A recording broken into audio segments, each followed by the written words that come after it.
중개업을 하려면 제일 중요한 게 뭡니까? 일단은 바로 개설 등록을 해야 됩니다. 꼭 기억해 두시고요. 뭘 개설 등록한다? 중개사무소를. 그러니까 보통 여러분들 지나다니다 보게 되는 그 공인중개사 사무소라고 하는 걸 많이 볼 겁니다. 부동산 중개라고 하는 걸 많이 볼 겁니다. 그렇게 중개사무소라고 하는 것을 개설 등록해야지만 뭐가 가능하다?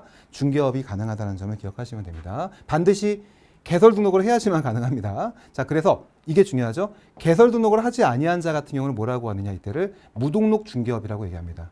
알겠죠? 그래서 등록 중개업과 무등록 중개업의 구분이 바로 어디 있다? 개설 등록에 있는 겁니다. 중개업을 하려면 반드시 개설 등록이 돼야 되는 것이고요.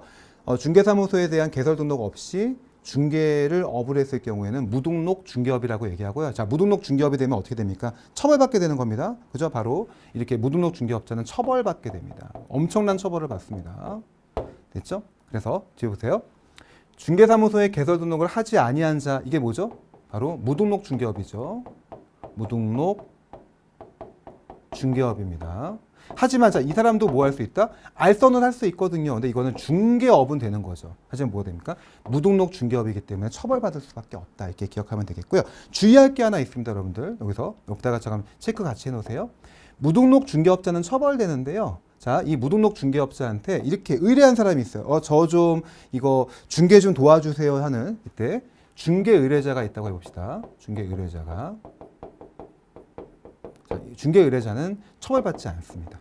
판례니까 꼭 기억해 두시고요. 처벌 X 해놓으시고 둘이 구분해야 됩니다. 자, 무슨 얘기냐면 이거죠. 아까 똑같습니다.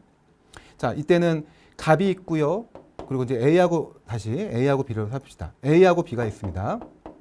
A하고 B가 있는데 그 다음에 갑이 있습니다. 근데 A하고 B가 A는 집이 있고 B는 돈이 있습니다. 이 사람이 도움을 요청하는 거죠. 당신 그 공인중개사가 아닌 건 알지만 우리 좀 도와주세요. 우리 좀 돈이 없어가지고 좀 이 중개 보수가 좀 부담되거든요. 당신 전문가니까 도와줄 수 있을 것 같아. 물론 공인중개사는 아니지만 이렇게 한 겁니다. 그래서 이 사람이 도와줬는데, 자, 아까 뭐랬죠? 한 번 도와주는 거는 괜찮아요, 안 괜찮아요? 괜찮았었죠. 그러니까 일회성 같은 경우는 우연한 기회는 가능했는데 이 사람이 이제 꾼이 돼버린 거예요. 계속해서 합니다. 그때 뭐가 될 수 있다? 그죠? 무등록 중개업자가 되는 것이고, 그때는 뭐가 됩니까? 처벌받는다는 거예요, 이 사람은.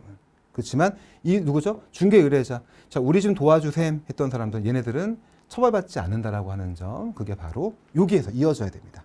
최근에 기출된 것이기 때문에 기억하시면 되겠습니다. 자, 판례 한번 보도록 할까요? 그래서 판례 쪽입니다.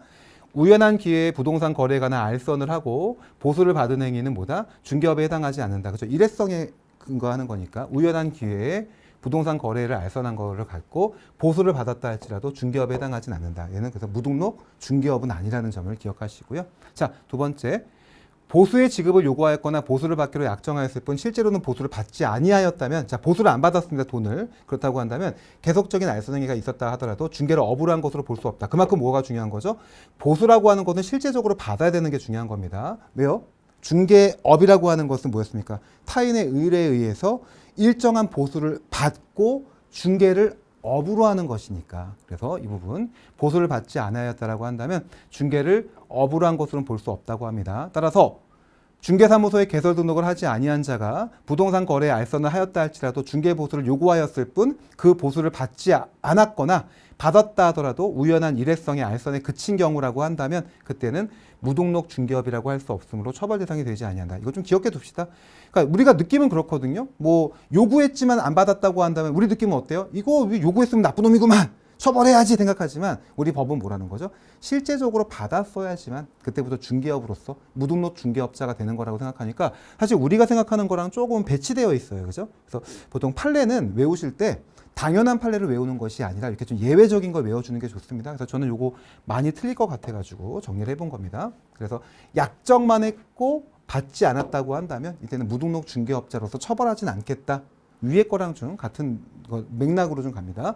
우연한 기회에 부동산 거래에 관한 알선을 하고 보수를 받았다 할지라도 얘는 뭐죠? 일회성에 그쳤다고 한다면 봐주겠다. 두 번째 뭐죠? 요구는 했지만 못 받았다면 봐주겠다. 두 가지를 봐주고 있는 겁니다.